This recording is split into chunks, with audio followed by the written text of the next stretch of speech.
Kryeministri i Kosovës Hashim Thaçi bëri thirrje që të zgjidhet sa më shpejt situata e krijuar ditët e fundit me Maqedoninë. Ai tha se situata e bllokimit të kufirit nuk është e shëndetshme as për Kosovën e as për shtetin e Maqedonisë dhe nuk është fryma europiane e marrëdhënieve të mira mes dy vendeve. Thaçi tha se ka biseduar edhe me kryeministrin e Maqedonisë, duke shprehur shqetësim për këtë situatë të krijuar, prandaj edhe kërkoi zgjidhjen e saj sa më shpejt që të jetë e mundur dhe kthimin në gjendjen e mëparshme. Kemi rënë dakord që kjo çështje të mbyllet sa më shpejt që është e mundur, të kthehet në gjendjen që ka qenë, natyrisht duke respektuar gjithmonë interesat e qytetarëve të shtetit të Kosovës, por duke respektuar edhe standardet europiane, theksoi kryeministri Thaçi.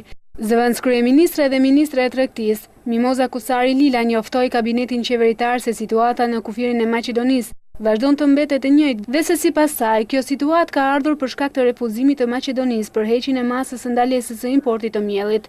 Ndërkohë, kabineti qeveritar aprovoi marrëveshjet e arritura ndërmjet Kosovës dhe Serbisë gjatë takimit të fundit në Bruksel për çështjet e telekomunikacionit dhe energjisë. Kryeministri Hashim Thaçi tha para kabinetit qeveritar se rëndësia e arritjes së këtyre marrëveshjeve është shumë e madhe, si në aspektin e përfitimeve politike ashtu dhe ekonomike. Ai tha se Kosova shumë shpejt do të ketë kodin e saj telefonik, sa i përket marrëveshjes për energjinë. Thaçi tha se kjo i jep fund ndërhyrjeve ilegale të Serbisë në sistemin energjetik të Kosovës.